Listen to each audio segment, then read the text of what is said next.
Well, Jeff Saturday made history on Saturday.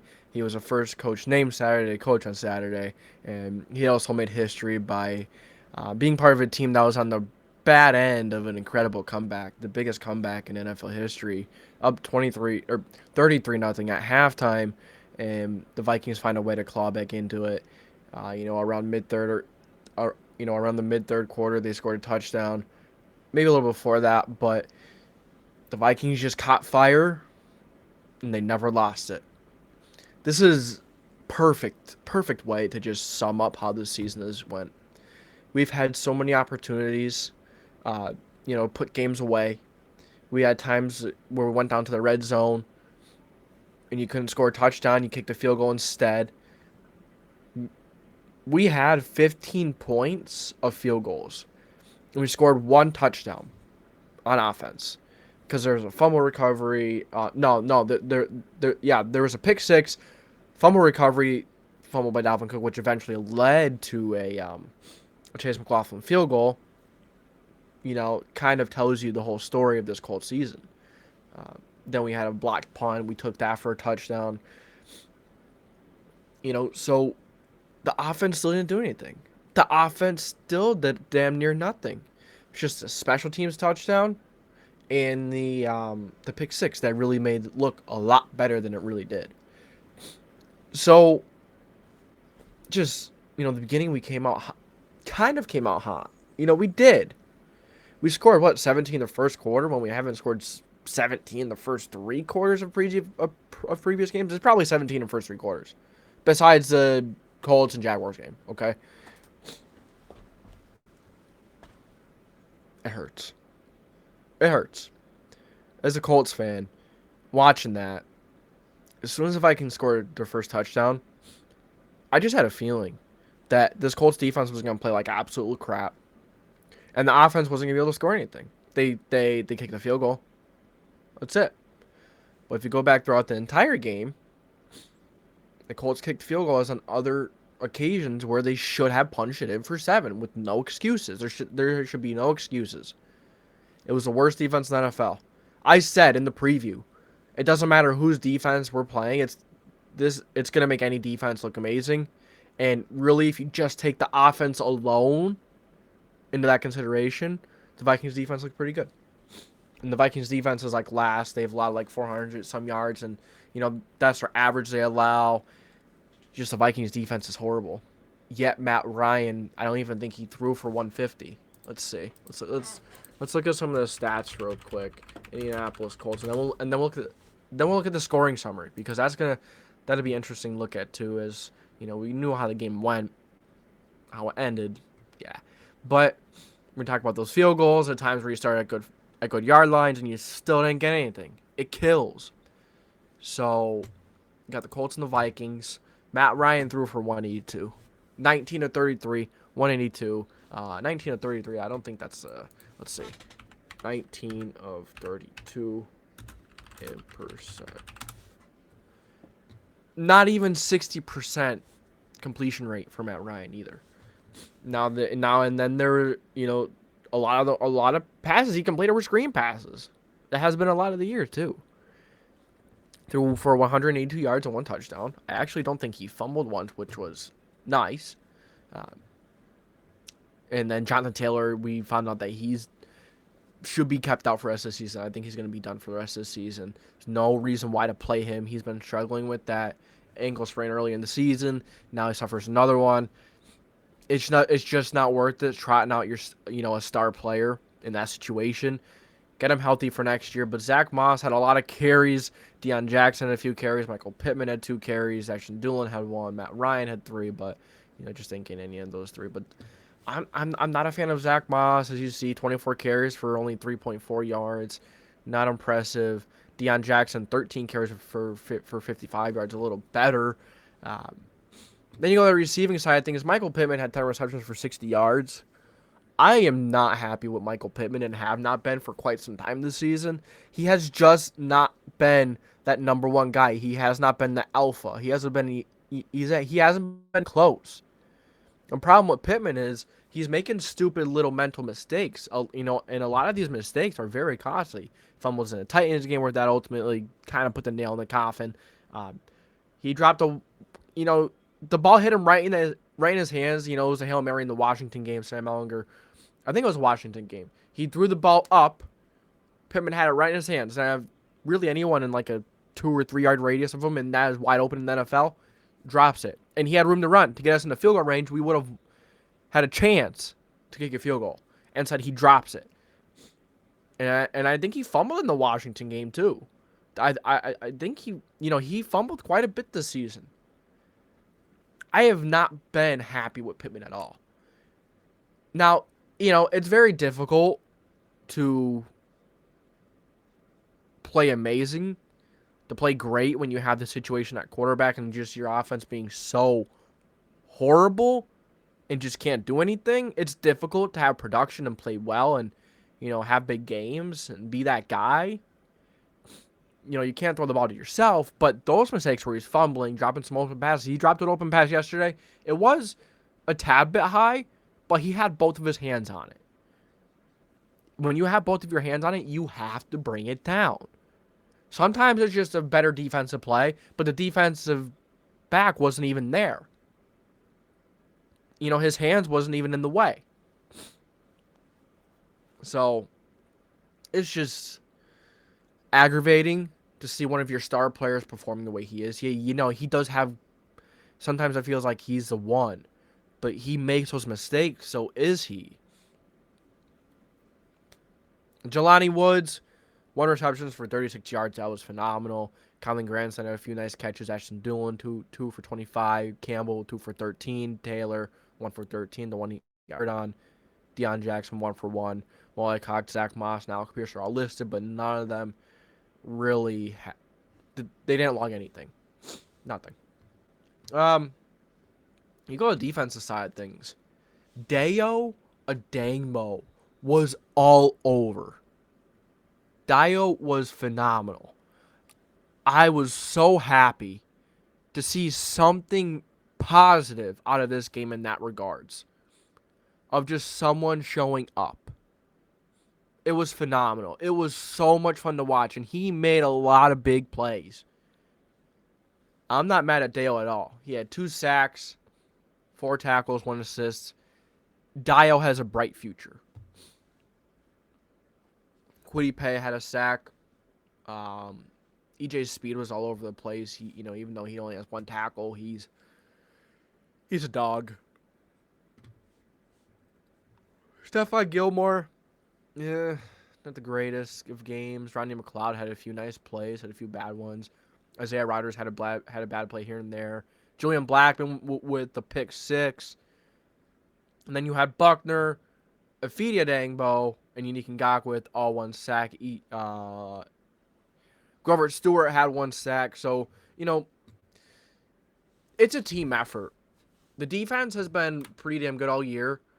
And at the end of the day, they have to be better than what they were in the second half. That's without a doubt. You don't even need a question or be like, there's an excuse, because there's absolutely no excuse to allow that many points. But at the end of the day, I understand how mentally and physically drained that they have to be from, playing amazing football, giving their hearts out every single week, 60 minutes every quarter.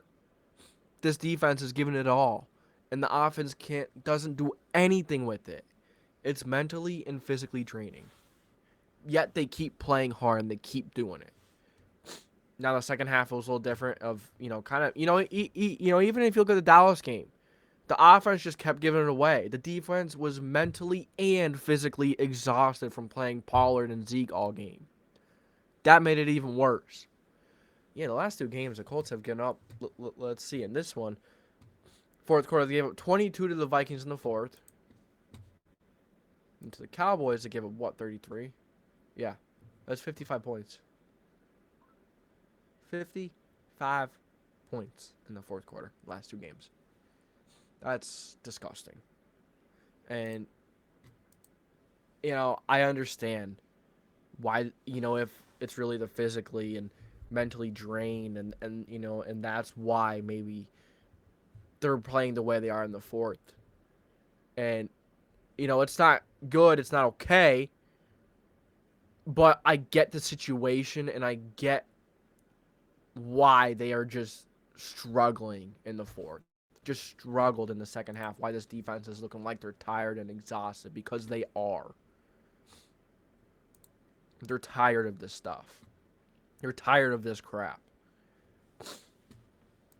The defense deserves better.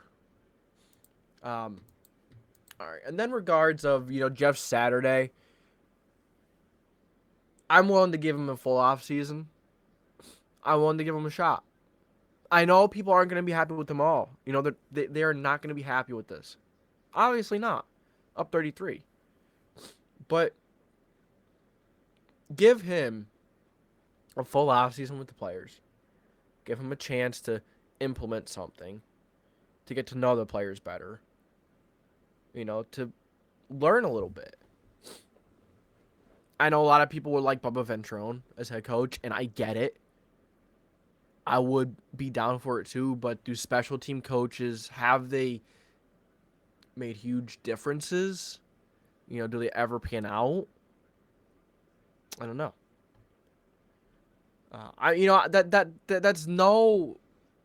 That's nothing on Bubba Ventrone. He has the attitude. He has the emotions, and you could see it. And he always has that special teams ready. That's why you have offensive and defensive coordinators. Maybe Bubba Ventrone would be a good option to give him a shot. But I'm willing to give Jeff Saturday another year. Maybe Bubba Ventrone goes somewhere else. Maybe he does. But you can't look at it like that. You have to look at what you have and you have to try it. But then that kind of goes against the same point of, just try Saturday. So I guess it all depends on what goes on. I mean, I'm pretty sure Chris Ballard is done. He's just built this team. This team just isn't built to win in 2020. They're built to win in 1980, in the 1990s, the early 2000s maybe. Not anymore. Yeah, and I know I've said for quite some time paying Darius Leonard all that money isn't worth it and it's not good. It is, though. I've thought about it lately, and concerning how many turnovers and what he brings to the team, that's good. But the only thing that keeps making me mad about the $20 million is the health. I'm not questioning the play. I'm not questioning paying the player of that aptitude, that kind of money. But you also have to look at that injury history. He now has had 2 back surgeries. 2. The first one, they said, it was minor. And he'll be back mid-training camp. From that moment, I knew there was something big or wrong. And I've said it. I've expressed it. If you get a back surgery, neck surgery, anything to do with the back, the spinal cord, the neck, it's not minor. You're not going to be back in, a month and a half from a back surgery? No, that's not how it works. It's not how it works. He's had 2 back surgeries by now. 2 in the span of 6 months. It's not that I don't love the player. I love the player. I love Darius Leonard. I'm all for paying him a lot of money. But not if he's going to have injury issues and have these back surgeries. It's just, we're in a really tough spot. I don't think any coach is going to, I mean, the high draft pick is really going to be attractive. But I don't know if there's really a quarterback that would draw someone to that head coach spot. You know what I'm saying? I like Bryce Young. He's my number 1. Stroud, don't know how I feel about Stroud at the moment. He's not good under pressure at all. Does sometimes suffer from bad coaching. But at the end of the day, sometimes you need to find a way to, quarterbacks create. Stroud cannot create. He cannot create. He cannot make plays out of the script. And that's why I think he is going to fall a little bit. Now, I would say he would fall more, but there are so many quarterback needy teams at the moment in, the top 10, top 7. And I think that's why he's going to be picked a little earlier than he really should be. I think he's a late top 10 to maybe mid-teens type of quarterback you draft. Not a number 2, but it all falls. Sometimes it falls in the needs and the situations that a team is in. Personally, I'd rather take a shot on Anthony Richardson that high. Do I think that's a good pick? No, not that high, because there is a lot of risk. Too much risk. That is reckless risk. Chris Ballard doesn't take any risk at all, but sometimes you need some calculated risks that, you don't necessarily have to have a backup plan, but sometimes you just need to take a shot. But don't be too reckless. But, maybe, I know you guys are going to hate this, but trading back and trying for a guy like Anthony Richardson. Unless, let's see if the Texans won this game. I don't know. I'm not sure if they actually won it, but they were tied at one point. I just haven't looked at the game in a while. Okay, the Texans lost. Somehow, some freaking way, the Texans hung in there with the Chiefs. What is with the Chiefs in the AFC South? The Chiefs don't play well against the AFC South at all. But back to the point, Houston probably has that number 1 pick, right? Without a doubt, I'm looking at taking it on here. You have Chicago who's 3-11. You have Denver who's, you have Denver at 3-10, which is Seattle's pick because, the trade for Russ. And then same situation with the Rams having the 4th, but it's Detroit's with the Matthew Stafford trade, and then you have Arizona in front.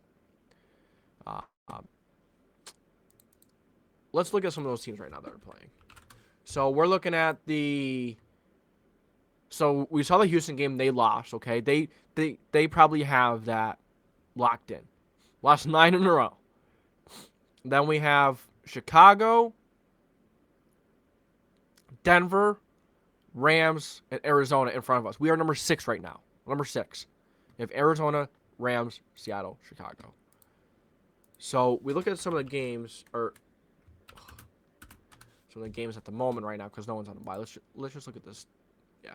All right. So what do we say? Let's see. I think the Bears were actually pretty close to the Eagles. Hopefully that they lost. Well, I would have actually hoped we should have gone for them winning to get a better pick. They did end up losing to the Eagles. That game was a wild close. Looks like, the Seahawks and Niners, no, it doesn't matter. Ravens, Browns, no, it doesn't matter. Move down, Steelers, Panthers, oh, hold up. Where are the Panthers? Okay, so the Panthers are at 8. So we have the whole advantage there with another loss, with the less win. Saints and Falcons. Where are the Saints? Okay, the Saints are at 9. The Cardinals and the Broncos, at the moment, the Cardinals and the Broncos are tied. We want to root for the Broncos there. It looks like the Rams are playing. Yeah, the Rams are playing the... Hold on, what happened? Okay, the Rams are playing the Packers. Hopefully the Packers could win that. The Packers and the Broncos win. And wait, whatever team. So Chicago already won. Denver. Oh, so that doesn't really... So Denver doesn't really matter because they're a little higher up. We beat them too, so we kind of win the tiebreaker. And, the tie kind of hurts us in a way too. But we could really move up to 4. We could really move up to 4. If the Rams and the Cardinals lose, we move up to 4. That's wild. And then if we had the Broncos win, somehow they won next. The next week whoever they're playing.